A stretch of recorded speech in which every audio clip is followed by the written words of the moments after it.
तो दोस्तों आपको हम बता दें कि राकेश टिकैत जी जो हैं वो हमारे साथ अब जुड़ चुके हैं सीधे करनाल से। राकेश साहब, टिकैत साहब, स्वागत है आपका। मुझे सुन पा रहे हैं अगर आप?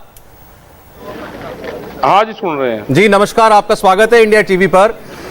अभी आपको हम मंच से सुन रहे थे जी। बहुत बहुत नमस्कार। अभी आपको मंच से सुन रहे थे टिकैत साहब, आपने कहा अब मोर्चा करनाल में भी बनेगा। तो ये आपसे हम जानना चाहते हैं कि आपके और प्रशासन के बीच में बात कहाँ नहीं बन पा रही है? प्रशासन का क्या है कि सारी चीजों से किसान बिल्कुल बहुत मिनिमम उस पे आ गया और ये कहा उन्होंने कि जो अधिकारी जिसने वो वीडियो जारी करी, जो वीडियो फुटेज सबके पास में है, उस अधिकारी के खिलाफ आप पर्चा लिख दो, ठीक है?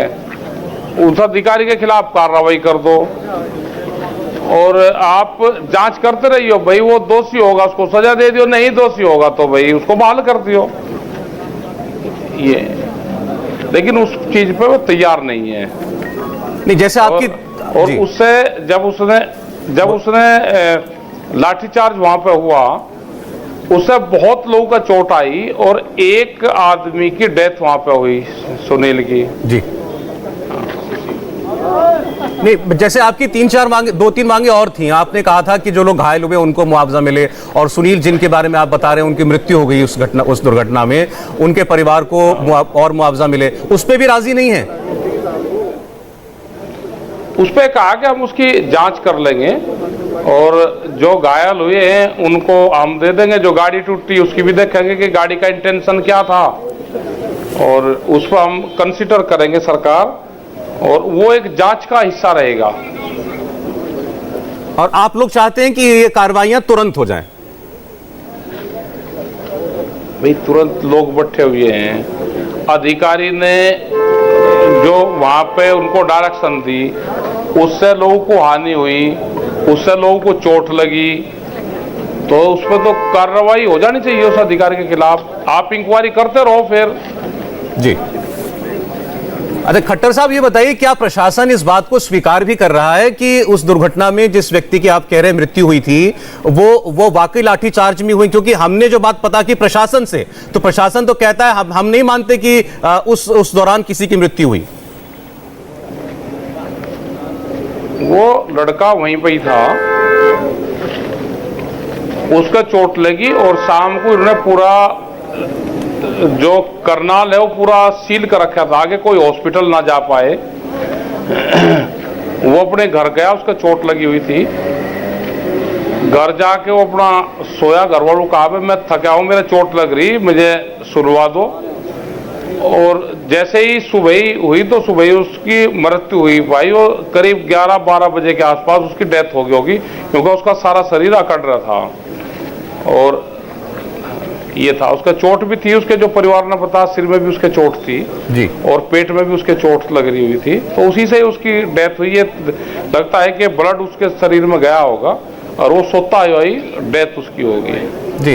तो इन सारे विषयों पर अगर सरकार ये कह रही है कि हम जांच करेंगे और जांच के बाद आपकी मांग पर विचार करेंगे, तो आपको नहीं लगता कि आपको थोड़ी मोहलत सरकार को देनी चाहिए?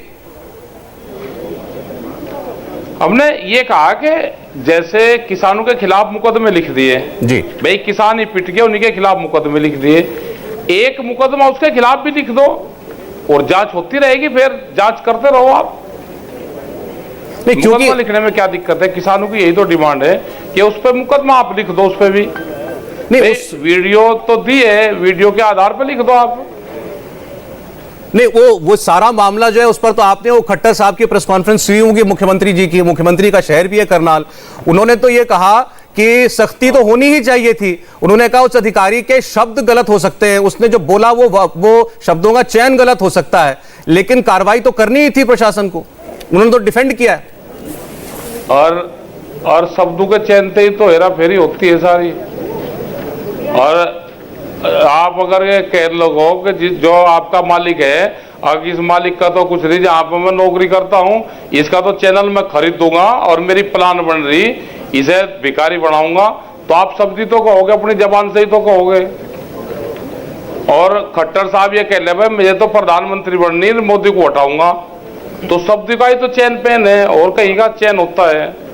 भाई उन्होंने कहा और वो कार्रवाई होगी, उन्होंने कहा कि सिर फोड़ेंगे, और उस लोगों ने सिर फोड़ दिए, फोर्स के लोगों ने, उस आदमी की डेथ होगी जी। तो फिर केस किसके खिलाफ बनेगा?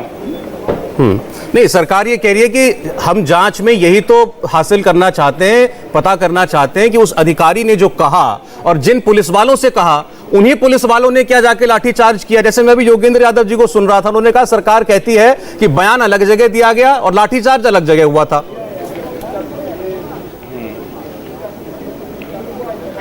अब एक बात तो बताओ, आप यहाँ पे या चंडीगढ़ में कोई कुछ कहें, अगर भाई वहां पे करनाल में जाके वहां के लोग ये काम करेंगे और वहां पर काम हो जाए तो फिर किसका कहा जाएगा? ऑर्डर तो कहीं ना कहीं से मिलता ही है ना जी। भाई, वो जांच का सब्जेक्ट है, उसने कहा या नहीं कहा तो है ना उन्होंने, और वही घटना होगी। उन पुलिस वालों ने लाठियां मारी, सिर पर मारी, वो हो सके कि स्थान दूसरी जगह हो थोड़ा सा और वो दूसरी जगह हो कहीं। जी नहीं, लेकिन आप इस पर क्या कहेंगे कि सरकार और स्वयं मुख्यमंत्री वो खुलकर बचाव कर रहे हैं पुलिस की कार्रवाई का, उस एसडीएम का भी, और उनका कहना है कि किसान अपनी हद पार ना करें, लॉ एंड ऑर्डर को बरकरार रखना, लोकतांत्रिक व्यवस्था को बरकरार रखना, इसकी जिम्मेदारी सरकार की है। भाई किसान तो कल भी आया है ना यहाँ पे, और यहाँ पे कहा कि भाई किसान, ये जो लघु सचिवालय यहाँ पे आएगा, और भीड़ भी बहुत थी, और यहाँ पाए लोग शांतिपूर्ण तरीके से आ गए, और पुलिस के लोग और वे बीच बीच में खड़े रहे थे, तो कोई पुलिस से कोई टकराव थोड़ा होता है हमारा। भाई आज भी पुलिस खड़ी, रात को पुलिस भी एक जगह लौटती, हम भी पुलिस एक जगह लौटते, तो पुलिस से तो कोई टकराव है ही नहीं। भाई सचिवालय आ गए और बीच में ही पुलिस प्रशासन रोकता और वो बीच में आने से लाठीचार्ज और गोलीबारी कर लगता तो हिंसा है। उन्होंने नहीं करा, किसान आ गया शांति से बैठा, उनकी बात सुन लो आप। नहीं, कल तो आप ठीक कह रहे हैं ना, आपके लोगों ने कोई हिंसा करी ना, पुलिस ने आप लोगों के ऊपर कोई फोर्स यूज किया, लेकिन 28 तारीख को लोग शांतिपूर्ण तरीके से आए। ठीक, लेकिन वो कहते हैं कि 28 तारीख को वो किसान जो थे, जो प्रदर्शन कर रहे थे, वो एक तो हाईवे रोक रहे थे और फिर उन्होंने पथराव भी किया, तो पुलिस वाले क्या करते? अरे कोई पथराव करता है कोई किसान? कोई किसान को पागल है कि पथराव करता फिरे सड़कों पे? हम वहां पे 9-10 महीने बैठे, हम किसी पे पथराव करते हैं? जब पुलिस प्रशासन सरकार को छेड़खानी करती होगी तो उनका पहला ये होता है कि जी पथराव करा। भाई वो तो आज मैं फोटो दिखाऊंगा उनके पुलिस वालों के, किसानों के एक जगह बैठकर ताश खेल रहे हुए, तो ये आपस में पथराव करेंगे? पुलिस के ऊपर कोई पथराव करता है? तो आपका यह कहना है कि उस दिन बिना किसी उकसावे के, केवल एक अफसर के कहने पर पुलिस वाले गए और उन्होंने किसानों को लाठियों से पीटा? बिल्कुल 4 बार पीटा, पूरी प्लान से पीटा। कुछ पुलिस वाले बार बार किसानों कहते थे चलो जी कोई बात नहीं, अपना आप बैठ जाओ वहां धरने पे, और कुछ बुला कर जाते थे, और कुछ फिर पीछे से उनको पीटते थे। फिर कुछ फिर वहां पे गए पुलिस वाले, अगर जी चलो कोई बात नहीं, इन्होंने गलत करा और आप चलो वहां पे और आप बैठ जाओ, कोई बात नहीं जी। तो 4 बार इसी तरह से लोगों के ऊपर लाठीचार्ज करा गया है। भाई पुलिस कोई अलग थोड़ा है, कोई पुलिस भी इन्हीं गांव के लोगों के बीच में से है। ठीक है, नहीं, लेकिन मुख्यमंत्री ये कह रहे हैं कि मैं सड़क नहीं बंद होने दूंगा और किसी को हक नहीं है कि वो सड़क को रोके, और 28 तारीख को सड़क रोकी गई थी तो पुलिस कार्रवाई करेगी। और सड़क तो रोक रखी ना, दिल्ली ने रोक रखी सड़क, उनके ऊपर कर लेना कार्रवाई। सड़क कौन रोक रहा? सड़क तो भाई मुख्यमंत्री जी ने रोकी। सड़क तो जब यहां से किसान दिल्ली गया, उन्होंने सड़क खोद दी, बैरिकेटिंग लगाए। सड़क तो यहाँ की हरियाणा सरकार रोकती है। नहीं, जो 28 तारीख को जो हुआ, मुख्यमंत्री ये कह रहे हैं कि मैं कार्यक्रम में जा रहा हूं, वो सरकारी कार्यक्रम भी नहीं है, तो उसमें किसानों का वहां पर रास्ता रोककर मेरी गाड़ी रोकने का क्या मतलब था? एक जगह डिप्टी स्पीकर की गाड़ी तोड़ दी, उसका क्या मतलब था? अगर पार्टी का प्रदेश अध्यक्ष आ रहा है, उसकी गाड़ी रोक दी, इसका क्या मतलब है? अब ये कह रहे कि जहां टोल पे वो घटना हुई वहां से तो मुख्यमंत्री जा नहीं रहे थे। मुख्यमंत्री तो हेलीकॉप्टर से गए होंगे और वहां से फिर किसी प्रोग्राम में गए होंगे शहर के अंदर। भाई मुख्यमंत्री का रूट अगर वो था और किसान उसका रूट रोक रहे हैं तो बताओ हमको, हम किसानों को कहेंगे आप उसका रूट देख लो, कौन सा रूट से वे जा रहे थे। ठीक। अच्छा, आपको इस बात पर क्या कहना है कि मुख्यमंत्री ये कहते हैं या कोई राज्य सरकार ये कहे कि भाई कानून बनाए गए हैं, आपका जो मेन झगड़ा है वो दिल्ली की सरकार के साथ है, आप हरियाणा सरकार के आगे क्यों प्रदर्शन कर रहे हो? अजय क्यों झगड़ा करें हरियाणा वाले हमारे साथ में? हरियाणा सरकार से तो अभी है ही नहीं हमारा मामला तो भारत सरकार से है। और ना यहाँ पर हरियाणा में चुनाव है कि रोज की रोज ये गांवों में जा रहे हैं, छेड़खानी करके गांवों में जाना चाहते हैं, लोगों को उकसाते हैं, ठीक है। और इन्हीं के गृह मंत्री कह रहे हैं कि भाई आप काले झंडे हमको दिखा लो, लेकिन 200 मीटर से दिखा लो। हमने भी किसानों को कहा भाई किसी का विरोध करना है तो थोड़ी दूर से उसको दिखा लो। यही उस दिन करनाल में था और प्रशासन से कहा था कि भाई वहां पर चले जाने दो। अब ये इनकी परंपरा है, भाई मुख्यमंत्री को अपने लोगों से इतनी बातचीत तो बनाकर रखनी चाहिए थी कि इनके लोग इतना विरोध क्यों कर रहे हैं यहाँ पे। क्या कभी मुख्यमंत्री ने किसानों से बैठ के बातचीत करी? कभी किसान के इशू पे कोई बातचीत करते हैं? करनी चाहिए ना इनको, इनके स्टेट के लोग हैं तो इनका संपर्क आपस में रहना चाहिए। वो तो कह रहे हैं कि हरियाणा का किसान तो बहुत खुश है, आंदोलन में हरियाणा का किसान है ही नहीं, ये सारे पंजाब से आए हुए लोग हैं। अच्छा, हरियाणा का किसान खुश है? यहाँ की मंडी बिक रहे, बड़े बड़े सेलोज यहाँ पर बन गए, डायरेक्ट माल किसान का वहां पर जा रहा, और इसका वो होगा कि भाई इतने एक कड़ पे इतना ही धान और गेहूं तो लगा, पूरा किसान यहाँ का भी बांध दिया।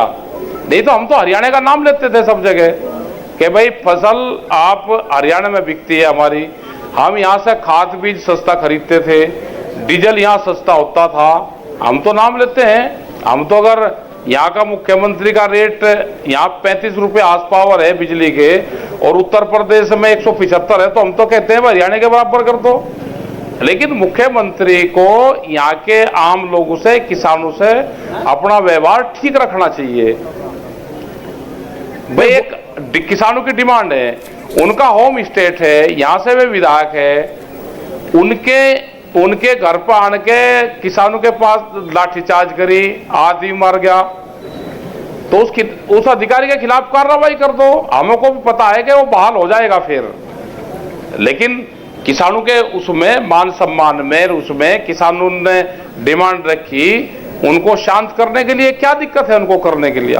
नहीं, उनको ये लगता होगा कि वो आपकी आज एक मांग मानेंगे, कल को फिर आप और मोर्चे निकालोगे, फिर और मांगे माननी पड़ेंगी। वो ये उनका साफ कहना है। मैंने उनकी 2-3 प्रेस कॉन्फ्रेंस सुनी टिकैत साहब, उन्होंने बार बार ये कहा कि भाई जहां कानून व्यवस्था का सवाल खड़ा होगा हम कॉम्प्रोमाइज नहीं कर सकते, आप रास्ता नहीं रोक सकते, आप झंडे दिखाओ, आप नारे लगाओ, आपको जो आप प्रदर्शन करो, लेकिन रास्ता नहीं रोकेगा। झंडे रास्ता नहीं रोका, रास्ता नहीं रोका, गलत कह रहे हुए।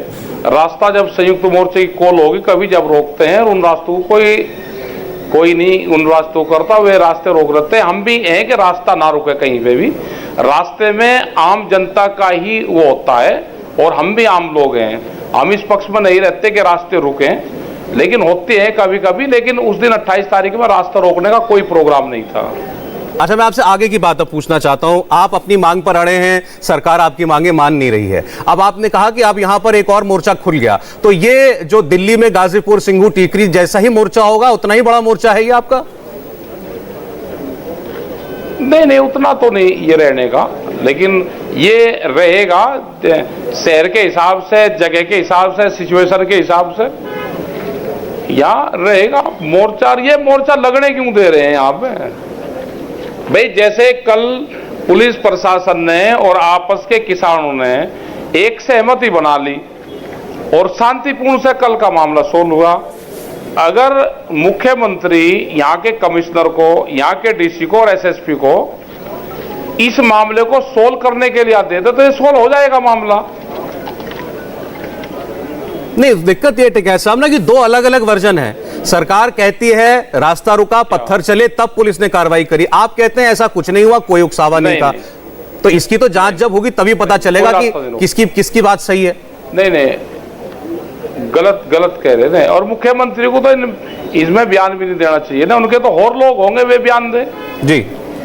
मतलब राड क्या होगी कि यहाँ के हर मामले में मुख्यमंत्री इन्वॉल्व होते हैं और गृह मंत्री, कोई दूसरे भी तो होंगे, वे इन्वॉल्व रहना चाहिए, यहाँ के अधिकारी होंगे वे इन्वॉल्व रहना चाहिए, मुख्यमंत्री को डायरेक्ट आना ही नहीं चाहिए इन मामलों में। अब टिकैत साहब, आप मुख्यमंत्री का हेलीकॉप्टर नहीं उतरने दोगे, आप उनके एमएलए के कपड़े फाड़ दोगे, तो मुख्यमंत्री कहीं तो इन्वॉल्व होगा ही। ये घटनाएं तो हुई हैं। ऐसा कुछ नहीं, आपस में बात, मैं ये कह रहा कि बातचीत क्यों नहीं होती, यहाँ के मुख्यमंत्री के जनता के बीच में इतनी दूरियां क्यों हैं, क्या आपस की सहमति नहीं बन रही क्या कुछ? नहीं, मुख्यमंत्री कह रहा है मैं कैसे कानून वापस करवा दूंगा, आपकी मेन मांग तो कानून को लेकर है, एमएसपी को लेकर है, बोले वो मेरे हाथ में तो है नहीं। अच्छा, जब छेड़खानी करी, जब उसमें नवंबर में यहाँ से किसान गए जी, तो जो यहाँ मोर्चे लगा रखे थे वो किसने लगा रखे थे बैरिकेटिंग? ठीक, आप कह रहे हैं कि हम दिल्ली महाराज जी ऐसा ना करो। अरे बताओ भाई, एनएच है, नेशनल हाईवे है जी, एनएच है, भारत सरकार की सड़क है और उस पर कुछ चलने का सबका अधिकार है, पाकिस्तान की गाड़ी उस पर जा सकती है, लेकिन हरियाणा और पंजाब का किसान अगर उस पर कुछ चलेगा तो हरियाणा पुलिस उनको रोकेगी। हरियाणा की जमीन पर तो वे चल ही नहीं रहे थे। या तो ये कहोगे जो एनएच है ये हरियाणा का है और ये डीसी और मिनी सचिवालय पे किसान आ रहा था, वो तो दिल्ली जा रहा था, उसको जाते हुए क्यों रोका गया? अच्छा, अभी आप थोड़ी देर पहले कह रहे थे कि आप भी आम आदमी हैं और आम आदमी को कोई तकलीफ ना हो, या आप भी सोचते हैं सड़क बंद नहीं होनी चाहिए, या आप भी चाहते हैं। मैं ये कह रहा हूं, हाँ, आप में जो बुझाए का आधे सवाल का जवाब तो आप भी दे दो, आप भी बहुत बुद्धिजीवी आदमी हो। पूछिए। जब यहाँ उसमें गए, नवंबर में गए जी, तो वे बैरिकेटिंग और जो पुलिस थी वो हरियाणा की थी या दिल्ली पुलिस थी? नहीं, हरियाणा कहीं की थी, किसके ऑर्डर पे लगे थे? टिकैत साहब, मैं तो आपकी बात से सहमत हूं, मैं तो कह रहा हूं इस बात को कि सरकार को सॉल्व करना चाहिए। हरियाणा की वो सीमा तो हरियाणा की थी, सीमा हरियाणा की थी, हरियाणा की सीमा में हाईवे ब्लॉक किए जा रहे थे। कौन कर रहा था भाई? आप लोग आंदोलनकारी लोग आ रहे थे ना हाईवे पर। हाईवे पे बैरिकेटिंग किसने करी? पत्थर किसने लगाया? उनको हो सकता कहा गया होगा कि आप लोगों को दिल्ली ना आने दिया जाए। हाँ, तो ये तो भाई उसके स्टेट में गुजार थे, वो कहता भाई मेरा कोई मतलब नहीं, दिल्ली आ रहे, दिल्ली पुलिस अपने आप रोके इनको। अच्छा, मैं तो अपना आंदोलन पीसफुली रखना चाहता हूं। क्या उसके लिए यहाँ के मुख्यमंत्री कोई अपनी वो फील करते हैं कि हाँ मेरे से कोई चूक हुई? उन चीजों को कोई भूल जाएगा किसान? तो ये जो अब करनाल में है, क्या इसके पीछे वो आक्रोश भी है? नहीं, वो नहीं है, छेड़खानी ज्यादातर हो रही है हरियाणा में। हम अपने लोगों को भी हम समझाते हैं, हम यहाँ के अधिकारियों को भी हमने कहा है कि आपस में एक बातचीत के माहौल ठीक करो। हरियाणा के मुख्यमंत्री को भी नहीं चाहिए कि हर उसमें ये लगता है हमको कि भारत सरकार से इनकी एक सहमति बन रही कि अभी आंदोलन को दिल्ली के बॉर्डर से हटा के और आप इसको हरियाणा में किसी जगह पे इसको शिफ्ट कर दो, ये लगता है हमको। ये तो खट्टर साहब इतनी बड़ी मुसीबत अपने सर क्यों लेंगे? वो इतने ये मोर्चे वो क्यों लाना चाहेंगे हरियाणा के अंदर? मतलब अच्छा, हम मुसीबत है? अब आप गलत समझ रहे हो। देश का किसान मुसीबत है। अब आप गलत समझ रहे हो टिकैत साहब। आप बताओ भाई, जब चैनल के लोग हमको मुसीबत बता रहे हैं, सरकार के लिए तो मुसीबत हो आप, सरकार के लिए आप मुसीबत हो नहीं हो? बताओ।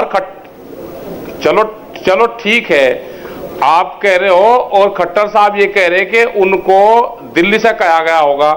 हमारी खट्टर साहब बात करवा दे भाई, बीच बचाव करवा दे हमारी सरकार से बात नहीं हो रही, हम तो खट्टर साहब को अपना बिचौलिया मान लेंगे, हमारी भारत सरकार से बातचीत करवा दे, हमारे कानून वापसी करवा दे। मैं कोशिश करूं फोन लगाने की खट्टर साहब को, आप कर लेना बात अभी।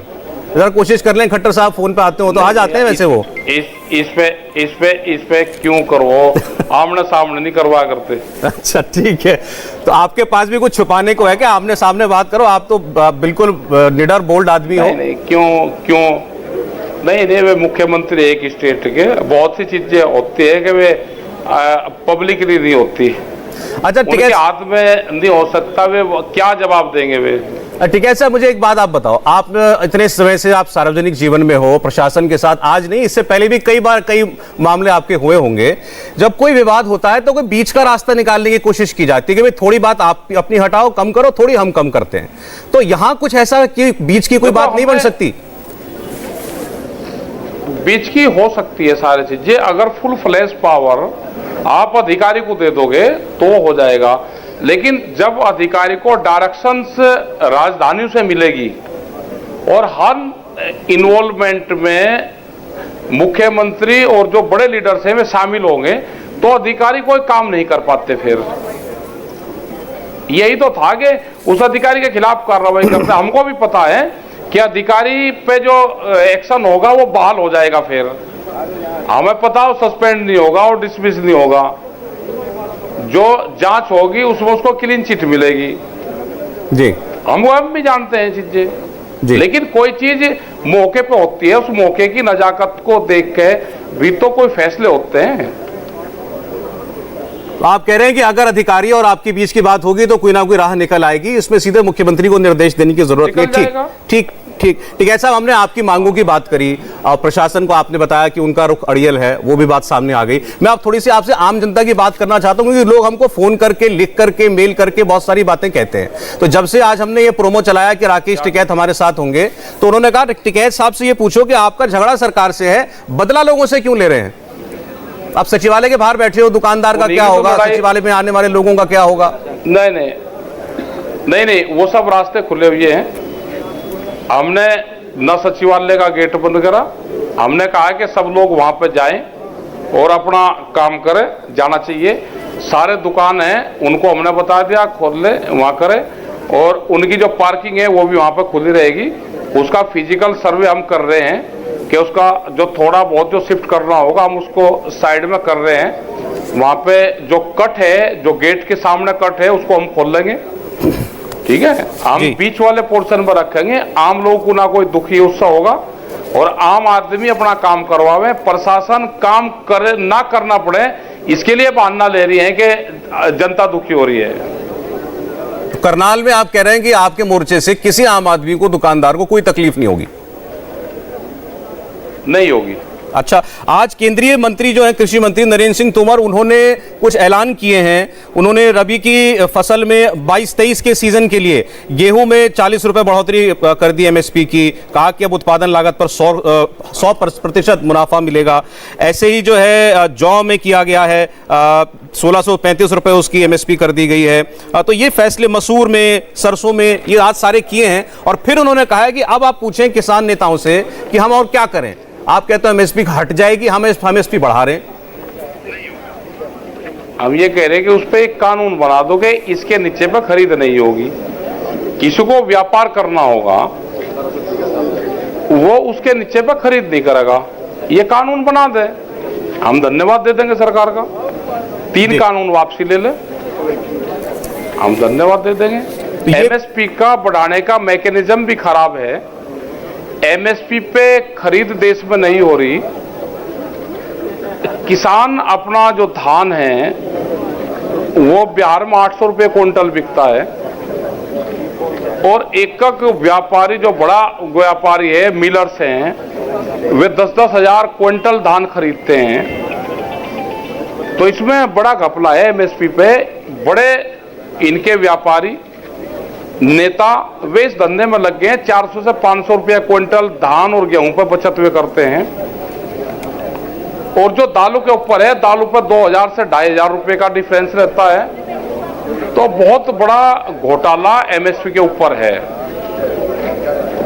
तो आप इसको भी कुछ नहीं मानते कि सरकार ये कह रही है कि हमने तो अभी 9 अगस्त को 9 करोड़ 75 लाख किसानों के खाते में 19 करोड़ 19,500 करोड़ रुपए भेज दिए। वो भेजते हैं 2-2 हजार रुपए की किस्त जो भेजते हैं, उन्होंने कहा हजारों करोड़ रुपया किसानों के पास जा रहा है। अब आप सरकार से और क्या चाहते हो?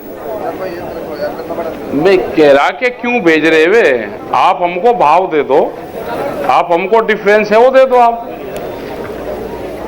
भाई किसी के 40-100 क्विंटल धान गेहूं हुआ और उसने वो 1,000 रुपये सस्ता बेचा तो उसको 1 लाख रुपए का नुकसान हुआ, और उसका जो फायदा हुआ वो 6,000 रुपये का हुआ।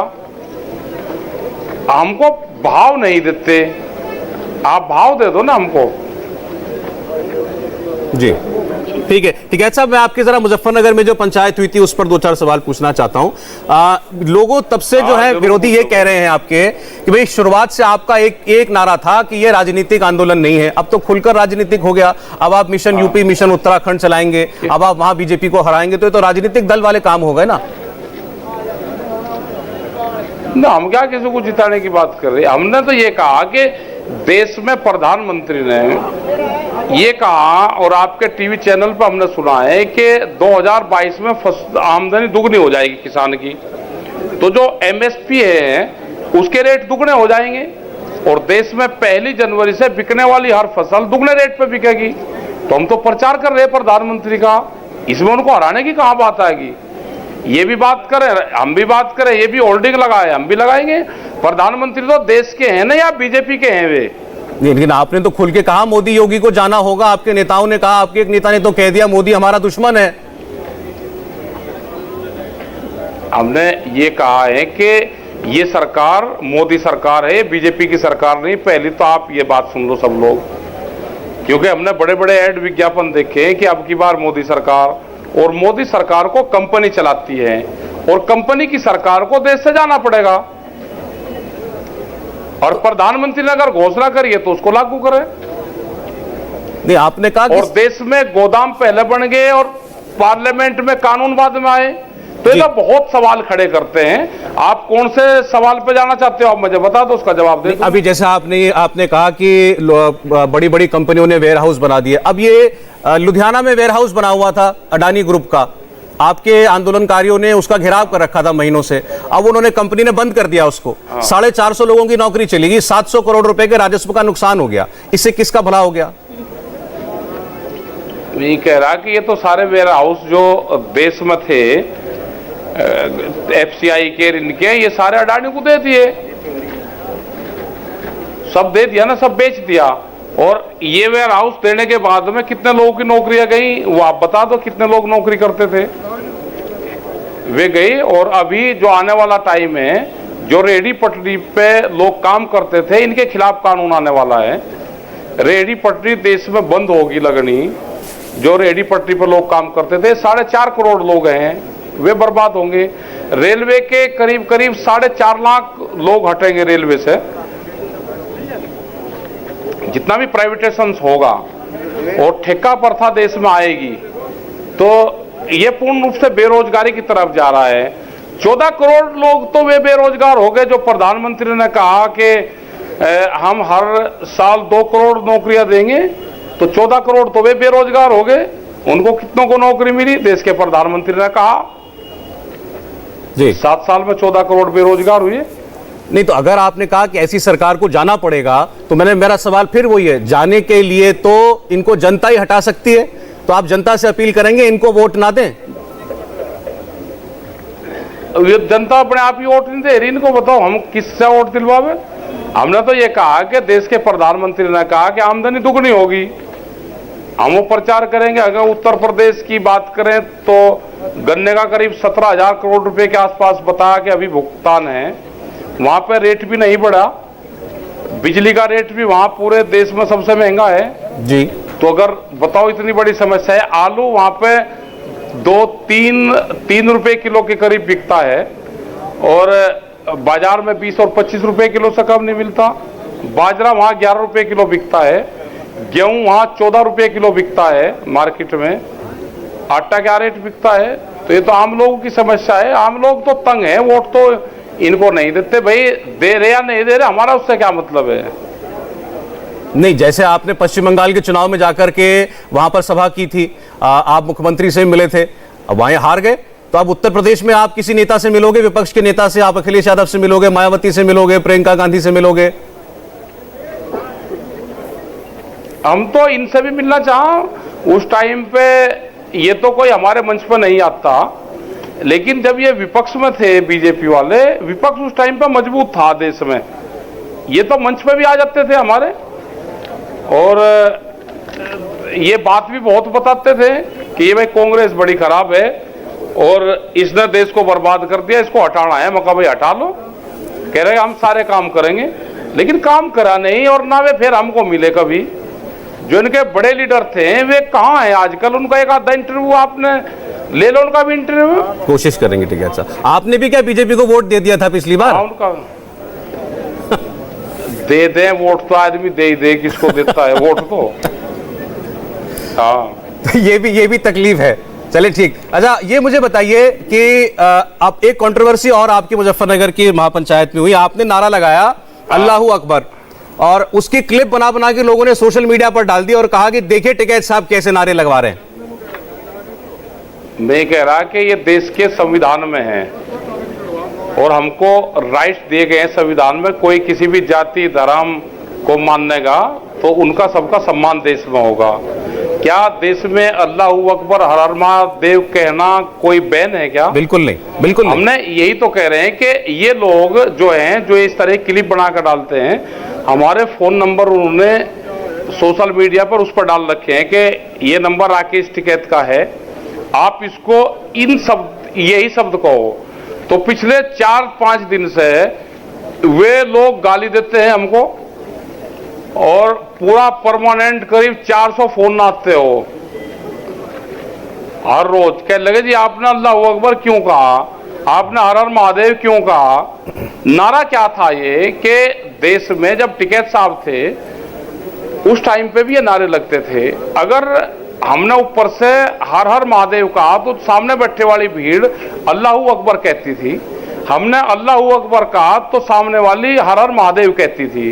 ये क्लिपिंग में कटिंग करके ये इस तरह के वीडियो जारी करते हैं, और इनका बहुत बड़ा इनका बजट 6000 करोड़ रुपए का बजट है इनका, बीजेपी का, आईटी सेल का और सोशल मीडिया का और विज्ञापन देने का। आप इनसे ले लेना जो कुछ है, इलेक्शन है, अपना बजट ले लेना आप इनसे सब लोग। ना जी, हम लोग कब हमारा तो वैसे इंतजाम हो जाता है। आप जैसा देखो, आप जैसा व्यक्ति टीवी पे बैठता है, लोग देखते हैं तो हमारी रेटिंग बढ़ती है तो हमारे पास विज्ञापन आ जाता है। हमें क्या जरूरत? हमने ये कहा कि विज्ञापन ये देते हैं बहुत, इनसे ले लेना, इलेक्शन है ना जी, वो तो क्योंकि भाई बहुत वे हैं। और आपका धन्यवाद है आपका सबका, पूरा टीवी चैनल हमको दिखाते हैं और बगैर एक विज्ञापन के दिखाते हैं, तो देखिए हम तो भाई हम सबका धन्यवाद जोड़ दें। क्या भाई किसान को दिखा रहे जिनके पास में कुछ है नहीं, आप उनको दिखा रहे टीवी चैनल पर, तो हम तो धन्यवाद करते हैं। हम तो ऊपर भगवान को जानते हैं, नीचे यहाँ टीवी मीडिया को जानते हैं, नहीं, और को तो हम जानते नहीं किसी नहीं। टिकैत साहब, ये तो आपने बड़ी बात कह दी, लेकिन एक शिकायत है आपसे।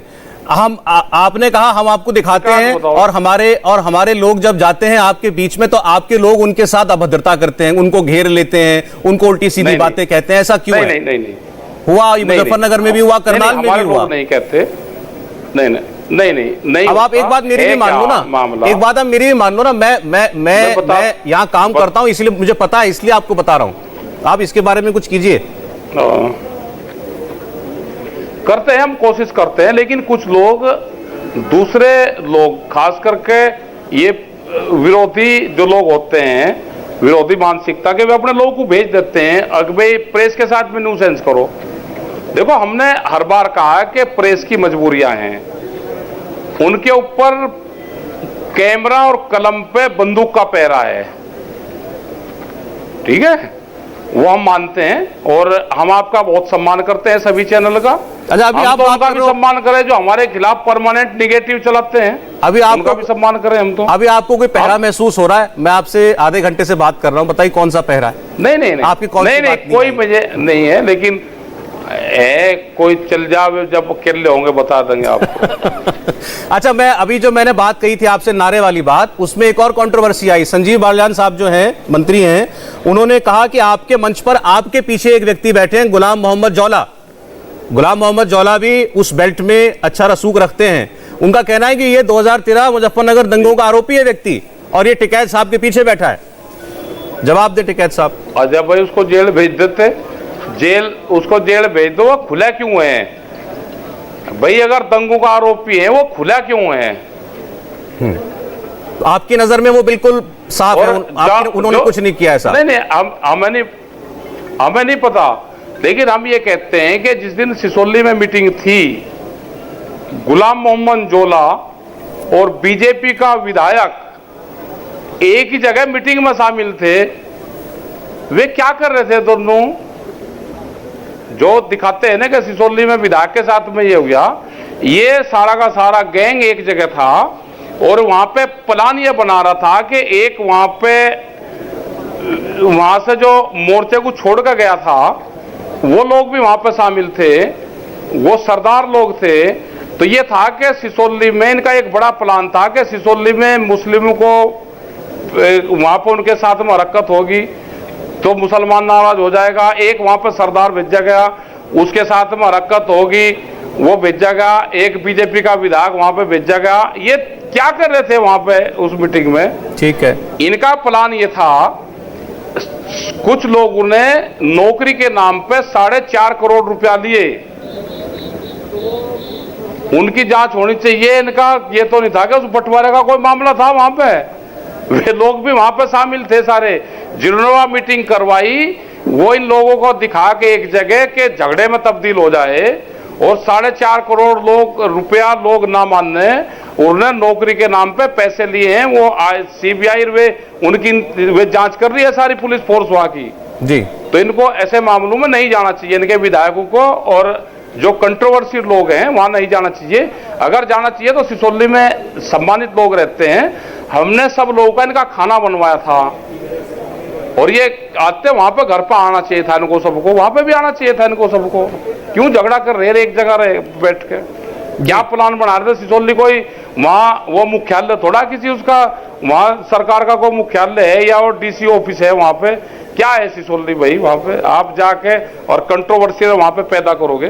नहीं, कंट्रोवर्सी वहां पर है अभी तो नहीं, लेकिन ये बातें जरूर आई कि 2013 के बाद से जो वहां दंगे हुए उसके बाद से वहां के मुसलमान जो हैं वो भारतीय किसान यूनियन से नाराज हैं और वो मानते हैं कि दंगों में आपका रोल ठीक नहीं था। तो क्या आपको लगता है कि अब वैसी बात नहीं रही? क्योंकि मैंने ऐसे कुछ बयान देखे हैं, वीडियो पे भी देखे हैं। नहीं, हमारा पहले भी रोल हमारा तो ठीक रहा। हमारा कोई दंगों से हमारा क्या मतलब है? दंगों से तो नुकसान हुआ है वहां पर संगठन को, और अब सब लोग साथ में हैं, कोई दिक्कत वहां पे नहीं, पहले से ही साथ में है सब लोग। और ये जो मंत्री हैं भाई, इनकी भी क्या करें, ये मजबूरी है इनकी भी बहुत बड़ी। इनके मंत्रालय में भी अगर काम कोई सरकार करती है, या इनके क्या किसी भी मंत्रालय में, इनको पता नहीं रहता कुछ भी और सरकार वहां पे काम कर देती है, तो कम से कम सरकार मिनिस्टर को तो कॉन्फिडेंस में ले ले कि तेरे मंत्रालय में हम ये काम कर रहे हैं। इनको कॉन्फिडेंस में लेती नहीं। ये आदमी तो ये ठीक है सारे, लेकिन भाई गलत पार्टी में फंस रहे। इनको बयानबाजी करनी चाहिए जैसे सतपाल मलिक ने करी, जिस तरह से दूसरे और इनके बीजेपी के लोग आए उन्होंने करी।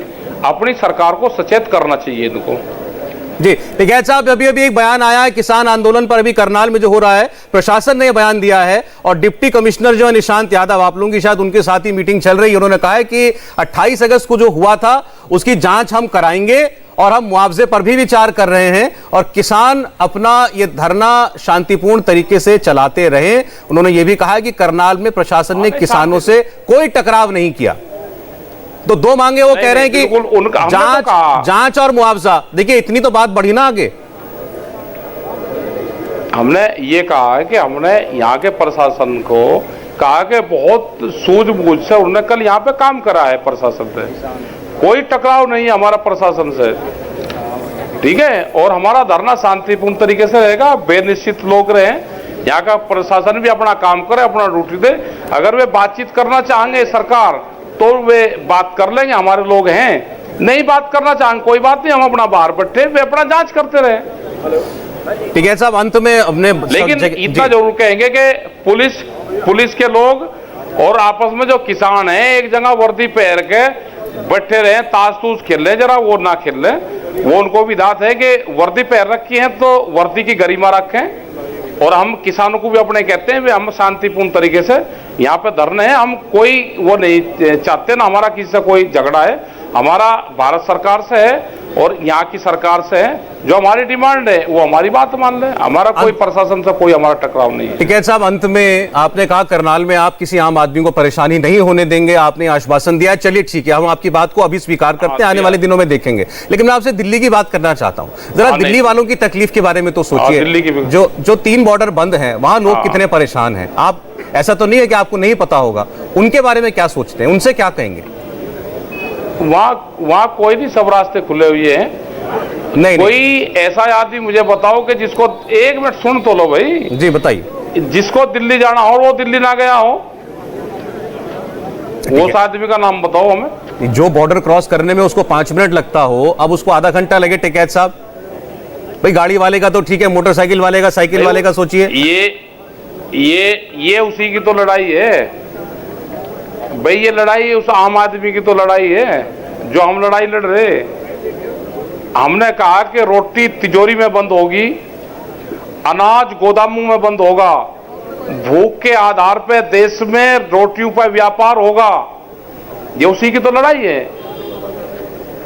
जो लोग बेरोजगार हो रहे हैं उन्हीं की तो लड़ाई लड़ रहे हैं हम। ये आम आदमी की तो लड़ाई है ये। ठीक है साहब, आखिरी सवाल है मेरा आखिरी सवाल है, और आप चूंकि सारी बात जो है खुली करते हैं तो इसका भी वैसे ही जवाब दे दीजिए। ऐसा तो नहीं है कि अब ये आपकी नाक की लड़ाई बन गई, अहम की लड़ाई बन गई है, ईगो जिसको कहते हैं। अब मैं राकेश टिकैत, मेरी बात नहीं मानी, मैं नहीं हटूंगा पीछे। नहीं, ऐसा नहीं है। हमारे मसले हैं, हमारे उनका सुधार करवा दो। हमको कोई शौक नहीं है कि वहां पे हट सरकार नहीं रही। 3 कानून सरकार लेकर आई तो सरकार को वापसी लेने पड़ेंगे। एमएसपी पे गारंटी सरकार को देनी पड़ेगी। हम क्यों 1400 रुपए में गेहूं बेचे अपना, हम 2000 रुपए में क्यों ना बेचे? जो यहाँ पे व्यापारी खरीद करता है, 10,000 क्विंटल व्यापारी अपना धान बेच सकता है, किसान 100 क्विंटल नहीं बेच सकता। ये रिस्ट्रिक्शन कैसी है कि हम एक जगह से दूसरी जगह माल नहीं बेच सकते, उसको भाव नहीं मिलता, मंडियां बंद हो लग रही। हमारी लड़ाई ये है कि मध्य प्रदेश की बहुत सी मंडी में उनकी जो खाली जमीन थी वो बेचने के प्रस्ताव हो चुके हैं, आप उसकी जानकारी कर लें। 2 साल में पूरे देश की मंडी बिकेगी, 2 साल लगेंगे। ये 2024 तक आधे देश को बेच के जाएंगे। ये बहुत बेढब सरकार यहाँ पर देश में आ चुकी है। ये व्यापारियों की सरकार है। अगर सरकार बीजेपी की होती तो भी बात कर लेती। व्यापारियों की सरकार है, बातचीत नहीं करेगी, देश को लूटने का काम करेगी, देश को लूट रही है। टिकैत साहब, आप जैसा आप कह रहे थे कि ये तो फैसला जनता ही कर सकती है। जनता जो है वो हम सबसे बड़ी है, और देखते हैं आने वाले दिनों में क्या होता है। लगा रखी है जी, जनता तो लगा रखी है कि लगे भाई अल्लाह अकबर और महादेव क्यों कहती है, तो जनता तो लगा रखी। 80% कहीं लगा दी और 20% कहीं लगा दी, लेकिन देश को बेच दिया है इन्होंने। आप कह रहे जनता को भी भटका दिया है? जनता भटका दिया भाई, भटका के वो नहीं अत्ताबादी करते क्या आपने? वो एक ही झोले में सामान काट दिखाओ जा, और उसका मकसद दूसरा हो। उसका मकसद रहता है कि मैं कितना अनाज इकट्ठा कर लूं। तो ऐसा इनका है भाई कंपनियों का। जनता दूसरी तरफ लगा दी और ये दूसरी तरफ लगा दी है। मुझे लगता है टिकैत साहब, जनता इतनी भी भोली नहीं है, वो समझदार हैं और कुछ ना कुछ जो भी करती है, जिसको बैठाती है गद्दी पर सोच के ही बैठाती है। बहुत बहुत धन्यवाद राकेश टिकैत जी, आज आपसे बात हुई जी। कहें धन्यवाद जी, बहुत बहुत धन्यवाद राकेश टिकैत जी आपका। राकेश टिकैत ने सारे सवालों के जवाब दिए। बड़ी बात उन्होंने ये कही है कि करनाल में जो मोर्चा खुला है वो ऐसा बड़ा मोर्चा नहीं होगा जैसा कि दिल्ली के बॉर्डरों पर लगा हुआ है। उन्होंने कहा कि वहां पर किसी किस्म की असुविधा आम आदमी को नहीं होने दी जाएगी। वहां जो दुकानें हैं उनका कामकाज नहीं रुकेगा, सचिवालय का काम भी नहीं रुकेगा, और कोई हिंसा इस दरमियान नहीं होगी। फिलहाल उनकी बात पर भरोसा करना चाहिए। आगे देखते हैं लेकिन आने वाला वक्त क्या दिखाता है हकीकत में। छोटे से ब्रेक के बाद पंकज भार्गव के साथ देखिए देश और दुनिया की 125 बड़ी खबरें।